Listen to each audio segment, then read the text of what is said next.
you thought UMass was the worst roster in college football? It may be Colorado's. Colorado's going to get absolutely destroyed on Saturday. We told you we coming. We told you we coming. You thought we was joking. And guess what? We keep receipts. God bless you, America. Colorado won one game last year. Colorado was up by 3. Let's call this the Deion Sanders of the game. One of the biggest stories of the college football offseason was the hiring of Coach Prime, the one and only Deion Sanders, as the new head coach of the Colorado Buffaloes. Deion's journey in coaching has been a movie so far, so let's run it back, break it down, and get into why Colorado might have not only just changed their program's history, but the entire landscape of college football with this one hiring. And I think that's kind of what it feels like with Colorado right now, is just being honest. No matter what you look like, you're leaning into it, you're enjoying it, you're embracing it, you're running towards it. And I think that's one of the coolest aspects of what's going on with Colorado. As football fans, we all know just how good Deion Sanders was in his playing days. There's a reason he's nicknamed Primetime and remains to be the best cornerback we've ever seen in the league. Hell, Deion's the corner that your favorite corner looks up to. He's mentored some of the all-time greats, and his collection of accomplishments on the field speak for themselves. He was the NFL Defensive Player of the Year in 1994, won 2 Super Bowls, was named a 6-time first-team All-Pro, and was voted to the Pro Bowl 8 times. Oh yeah, and doing all this while holding down a career in Major League Baseball too. Deion Sanders was elite as a player, and upon retirement, having achieved all there was to achieve, he began a career as an analyst and a football coach. It's important to recognize that what Deion is doing today with the Colorado Buffaloes has been over a decade in the making. See, you probably think he was just given the job at a college football program because he's a Hall of Fame cornerback, and that's where you're wrong. His first coaching job came via the Prime Prep Academy, which was a group of government-funded schools in Texas supported by Deion himself, allowing each kid a free laptop and a path to education. Sanders coached there for 2 seasons from 2012 to 2013, while featuring as an NFL analyst, giving him the taste of coaching. He then coached for a short period at the AAA Academy before taking a job at Trinity Christian High School in Cedar Hills, Texas, with the intention of coaching his sons. Shadir, Shiloh, and Deion's eldest son, Deion Jr., were all a part of the high school football team at the time, and that was Prime's opportunity to have a hands-on coaching relationship with his. He's doing in Colorado now is a continuation of what he started all the way back in 2012 with Prime Prep. Sure, Prime Prep had its problems and ultimately fell short, but they were trying to establish one of the best academic, faith-based. One of his sons, Shadir, was preparing to head to college. Deion made the same jump. Our 21st football coach, the legendary Deion Coach Prime Sanders.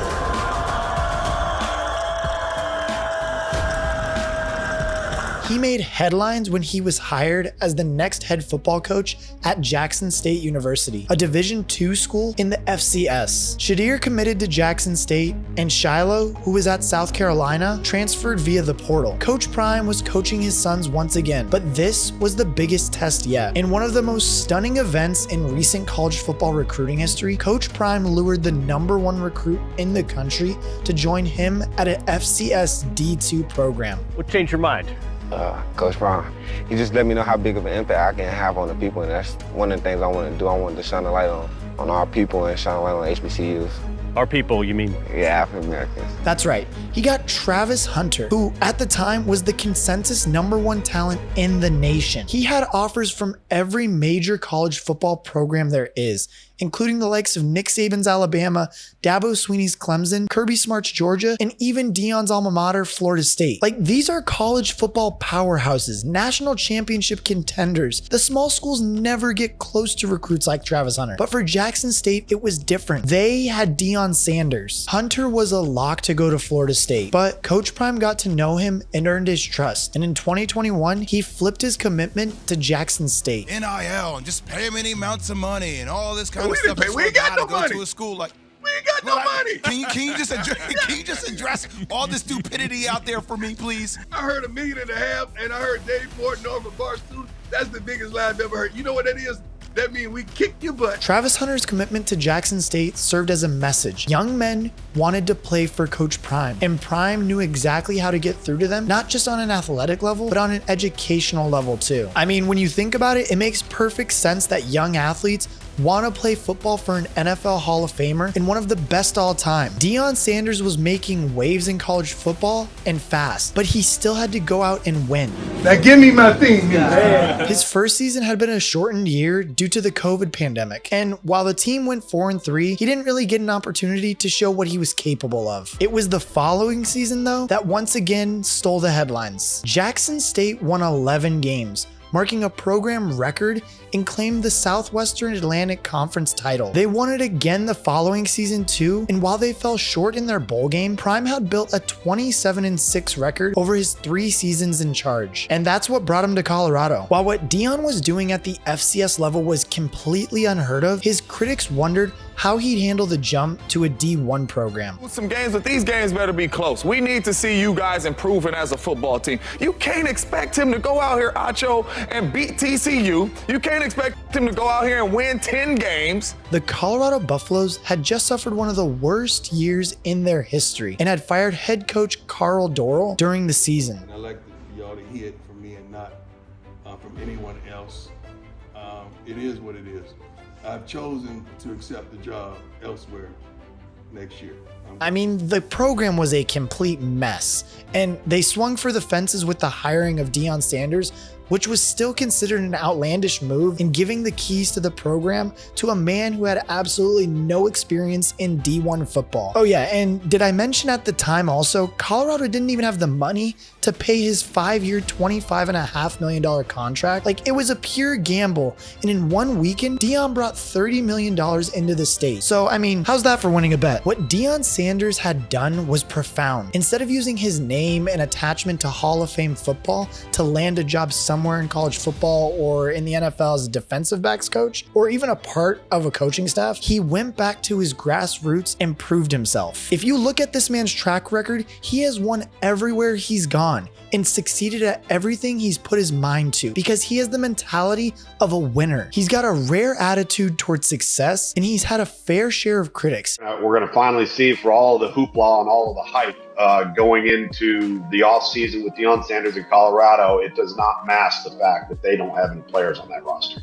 And so far has proven every single one of them wrong. A media wave of attention on every move Prime made and every word he said followed the hire in Colorado. The team was publicizing his meetings and the conversations he had with the current group of players when he arrived, and those words went viral. I guarantee it's gonna be some special. We got a few positions already taken care of because I'm bringing my luggage with me, and it's Louis. He was going to be there and turn that program around. The people, I said, listen, Deion's going to take this place and he's going to make it heaven. And that meant bringing his players, his sons, in a winning mindset. Shortly after being hired at Colorado, another wave started. This time, it was a wave of transfer portal activity. The team that we're playing with now is not the team that we're going to play with in Texas the first game. And players were practically queuing out the door to go play for Coach Prime with a desire to be a part of his new venture with the Buffaloes. The gamble the program had taken in hiring Coach Prime began to pay off immediately. The first names on the list were no surprise, Shadir and Shiloh. And then Travis Hunter committed to playing for Deion a second time, this time in Colorado. By the time he was done with the transfer portal, Deion had built an entirely new program. Only 3 starters from the previous season remained, and as of early September, 46 Colorado players on scholarship had entered the portal. The process of hiring Deion is an interesting one too, because now college football programs need a spark, and they'll be looking for the next one. Who else is out there that can be hired to take over a football program and bring as much momentum as Deion has in Colorado? And to answer that very bluntly, there isn't one. While there are many Hall of Famers who might be interested in coaching, none are as well prepared for the moment as Deion. He's been working on this moment for a decade, earning his stripes in coaching and climbing the ranks. Nothing was handed to him. And that grants him unrivaled respect from his players. He's different, one of a kind, and he's just getting started. I mean, look, in week 1 of the season, they had Colorado matched up with number 18 ranked TCU as one of the headline stories of college football. That doesn't happen with the Colorado Buffaloes. It's not a program that had attracted media attention for years. They've not been good enough. But now the whole country wanted to see what was going to play out, and nobody knew what to expect except the coaches and players inside that program. And I mean, yes, of course, TCU did lose a lot of their key starters following the national championship run from the previous season, but head coach Sonny Dykes is still a very respectable college coach and has worked wonders with the Horned Frogs over the past couple of years. And even Deion himself said that this wasn't going to be a walkover and that the Buffaloes went into the game as 21-point underdogs on the road. Unless you've been living under a rock, then you know the outcome. They won a thrilling encounter with the game ending in a 45-42 in favor of Prime's new team. Do you believe that? Huh? Who said I didn't believe before? No. I read through that bull junk you wrote down. I read through that. I sifted through all What did I write? Yeah. What did I write? His son Shadir not only played at an elite level in his first Division I game, but put up record numbers with 510 passing yards and 4 touchdowns. The Buffaloes quarterback is quickly becoming one of the biggest names in the country. And not only is he expected to make millions of dollars in NIL deals and quickly climbing the ranks as a potential first-round draft pick, but he's already being talked about as a Heisman candidate. And Travis Hunter, you ask? We haven't seen a guy play both ways at an elite level since the likes of Champ Bailey and Charles Woodson were doing so. Hunter had 11 catches for 119 yards as a wide receiver and then made a crucial athletic interception on the goal line while playing corner. I mean, that's just unheard of. The kid played 144 competitive snaps of football against a Division I opponent. Hunter is now also expected to bring in millions of dollars in NIL deals and is very quickly attracting